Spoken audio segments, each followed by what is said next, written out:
டேரி வாடா மீன் பிடிக்க போகலாம். டே எங்கள் அம்மா அவன் கூடலாம் சேரக்கூடாதுன்னு சொல்லியிருக்காங்கடா. பெரிய பெரிய மீன்லாம் கிடைக்கும். இதோ பார் தூண்டில் வச்சுருக்கேன்.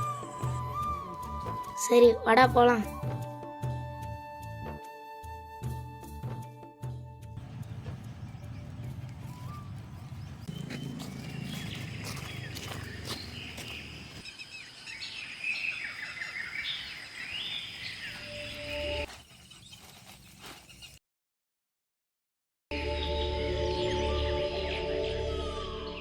நேற்றுக்கு லேட்டாக வீட்டுக்கு போனதுக்கு எங்கள் அம்மா மேலே கம்மத்தில் அடிச்சிட்டாங்கடா.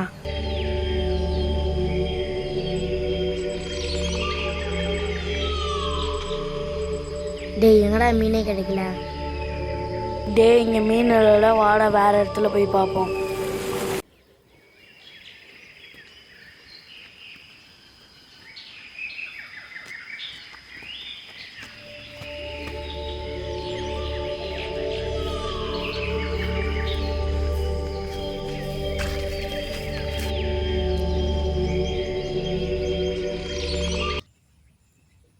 எங்கேயாவது மீன் கிடைக்குமாடா?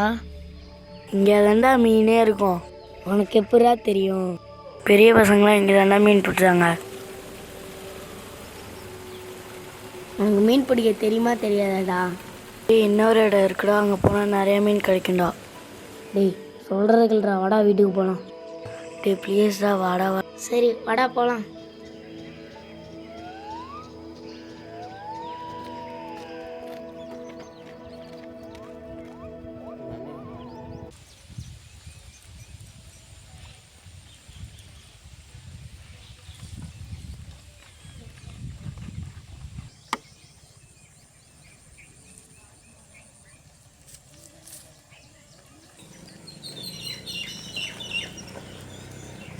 எங்கடா போகிறீங்க?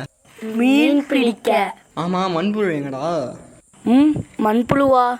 டேய் மண்புழு இருந்தால் தாண்டா மீனே மாட்டோம். மண்புழுவா? அது எங்கடா கிடைக்கும்? மண்புழு இருந்தா மீனே மாட்டோம்.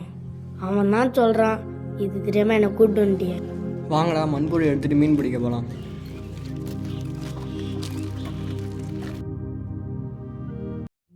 ரிஷி உனக்கு எத்தனை மாதம்டா ஸ்கூல் லீவு? 1 மாதம். எனக்கும் தான். கடலில் தான் நிறையா மீன் கிடைக்குமாமே. கடலா? நான் இப்போ தான் ஏரிக்கே 2வது வாட்டி வரேன். நான் தான் 2-3 வாட்டி போயிருக்கேன். சைக்கிள் எடுத்துகிட்டு வரலையாடா? அது என் ஃப்ரெண்டோட சைக்கிள் தான், அவன் வந்து எடுத்துப்பான்.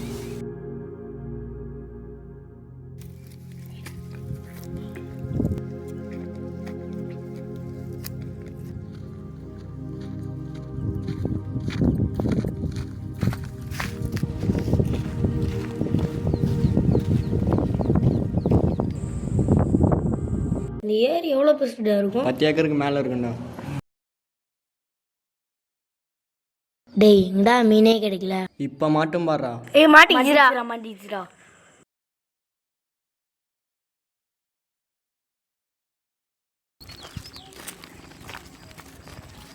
நல்ல வேலை நீ வந்தனால மீன் கிடைச்சது, இல்லைன்னா தேர் திருவிழா தான். இனிமேல் நாம தான்